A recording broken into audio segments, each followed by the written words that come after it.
ಮೂರನೇ ಬಾರಿಗೆ ಪ್ರಧಾನಿಯಾಗಿ ಮೋದಿಯ ಪಟ್ಟಾಭಿಷೇಕ. ಇಂದು ರಾತ್ರಿ 7:15ಕ್ಕೆ ಪ್ರಧಾನಿಯಾಗಿ ನರೇಂದ್ರ ಮೋದಿ ಪದಗ್ರಹಣ.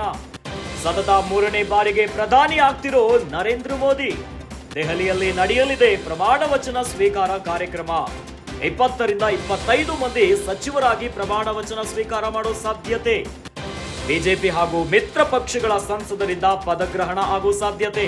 ಅಮಿತ್ ಶಾ, ರಾಜನಾಥ್ ಸಿಂಗ್, ನಿತಿನ್ ಗಡ್ಕರಿ, ಜೈಶಂಕರ್, ಪಿಯೂಷ್ ಗೋಯಲ್, ಶಿವರಾಜ್ ಸಿಂಗ್ ಚೌಹಾಣ್, ಮನೋಹರ್ ಲಾಲ್ ಖಟ್ಟರ್ ಸೇರಿದಂತೆ ಅನೇಕರ ಹೆಸರು ಮುನ್ನೆಲೆಗೆ ಬಂದಿದೆ. ತೀವ್ರ ಕುತೂಹಲ ಕೆರಳಿಸಿದೆ ಮೋದಿ ಸಂಪುಟ ಸಚಿವರ ಆಯ್ಕೆ. ಲೋಕಸಭಾ ಚುನಾವಣೆಯ ಇತಿಹಾಸದಲ್ಲೇ ನೆಹರು ಆದ್ಮೇಲೆ ಸತತ ಮೂರನೇ ಬಾರಿಗೆ ಕಾಂಗ್ರೆಸ್ ಎತ್ತರವಾಗಿ ಮೂರನೇ ಬಾರಿಗೆ ಪ್ರಧಾನಿ ಹುದ್ದೆಗೆ ಆಯ್ಕೆಯಾಗಿ ಪಟ್ಟಾಭಿಷೇಕವನ್ನ ಮಾಡಿಸಿಕೊಳ್ತಾ ಇರೋದು ನರೇಂದ್ರ ಮೋದಿ ಅವರು. ಇಂದು ರಾತ್ರಿ 7:15ಕ್ಕೆ ಪ್ರಧಾನಿಯಾಗಿ ನರೇಂದ್ರ ಮೋದಿ ಪದಗ್ರಹಣವನ್ನ ಸ್ವೀಕರಿಸಲಿದ್ದಾರೆ. ಸತತ ಮೂರನೇ ಬಾರಿಗೆ ಪ್ರಧಾನಿ ಆಗ್ತಿರೋ ನರೇಂದ್ರ ಮೋದಿ.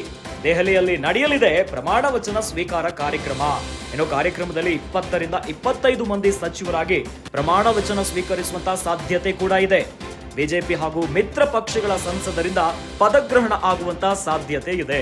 ಒಂದು ಕಡೆಯಲ್ಲಿ ಅಮಿತ್ ಶಾ, ರಾಜನಾಥ್ ಸಿಂಗ್, ನಿತಿನ್ ಗಡ್ಕರಿ, ಜೈಶಂಕರ್, ಪಿಯೂಷ್ ಗೋಯಲ್, ಶಿವರಾಜ್ ಸಿಂಗ್ ಚೌಹಾಣ್, ಮನೋಹರ್ ಲಾಲ್ ಖಟ್ಟರ್ ಸೇರಿದಂತೆ ಅನೇಕರ ಹೆಸರು ಮುನ್ನೆಲೆಗೆ ಬಂದ್ಬಿಟ್ಟಿದೆ. ತೀವ್ರ ಕುತೂಹಲ ಕೆರಳಿಸಿದೆ ಮೋದಿ ಸಂಪುಟ ಸಚಿವರ ಆಯ್ಕೆ.